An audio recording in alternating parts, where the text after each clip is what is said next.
Hey, what's up, fam? I'm gonna not even point out stuff that's different from the manga anymore for the Radiant episode 5 and onward, unless it's something that I think is really upsets me. And the only thing I could really think of that them doing anytime soon is changing Grim at all. I don't think they will. I think they'll keep him about the same. I don't think there's an easy way to screw him up. But so I like the whole introduction of this of Artemis, the city of sorcerers, and there's aspects of it actually that I thought had some pretty interesting lessons into it. So obviously they get there and they end up going to this I don't remember what the exact thing it was, like the initiation ceremony or citizenship ceremony. I don't remember exact what kind it was called, but it was obviously them being ushered into the Artemis city, and then it kind of reveals a lot about it because you see like you'd see a lot of these series and you see you have something like this, like, oh, they have some like fancy independent city or special place where all these guys live, or and you'd wonder, like, how does they all have all this? Maybe they explain it, maybe they don't. They do a pretty good job here with this guy, Master Lord Majesty, the leader of Artemis, where pretty much everything that is convenient and nice there, he makes you pay like a lot extra money for. So that's why they're able to have such a really nice city, a really nice off kind of, pretty much everything. Everything there seems like it's pretty well built, pretty well off for everybody. And you see more of it later on while they're kind of like looking for Yaga and going around trying to figure out what exactly they need to be doing. And some of the Inquisitors end up showing up, and you just had this large mass of forces go out and ready up to do battle with the Inquisitors if they want to, cause beef. And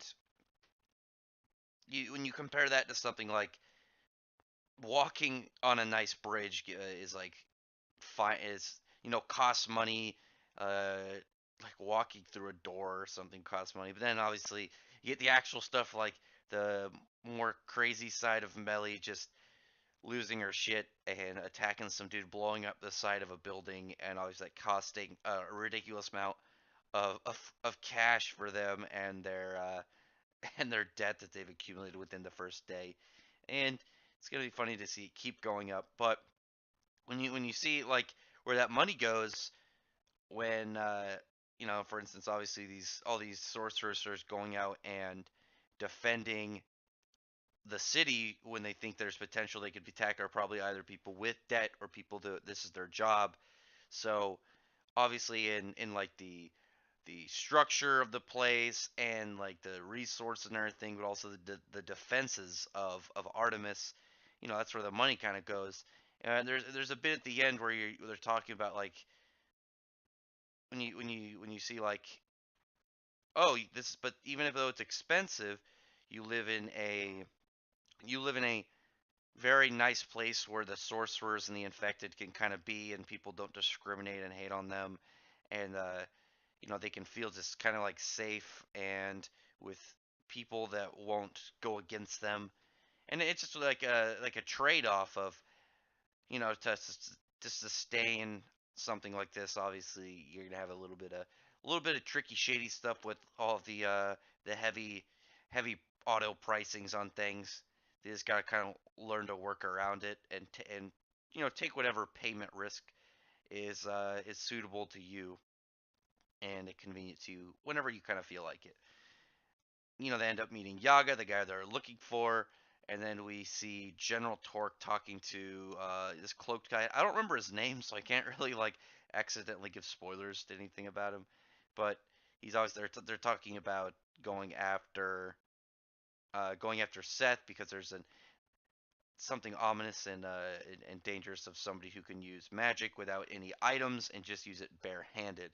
So this episode, I don't think there was a whole lot to really go in depth of discussion, other than just like looking at that kind of almost said revelation of where all this money and stuff goes towards, all the heavy pricings that they have for all these items, and not just like hey, have this, go to this restaurant and buy the, eat some lunch, and it's just like way more expensive than usual. Like, but the ones where it's like, hey, walk across this bridge, pay the bridge tax, stuff like that, where it kind of all goes, and in the end, it helps out all the sorcerers in mass over it, and you just gotta you gotta take your licks, and not everything that's nice is gonna be, cheap and free, and stuff that's cheap and free isn't just gonna be real nice and safe.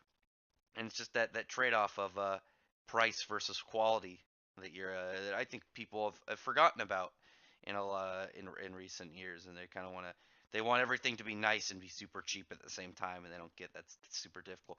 But anyway, I don't want to get into that whole mindset. So tell me what you think of the episode below.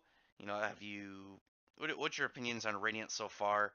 I'm still curious to what exactly else they're gonna change from the manga, but again, as long as they keep Grim there and keep Grim as badass as he is, then I'll be happy. But otherwise, yeah, thumbs up the video, like it, subscribe to the channel if you haven't. I really appreciate it. Help me with my content. I'm gonna keep going on with this whole thing.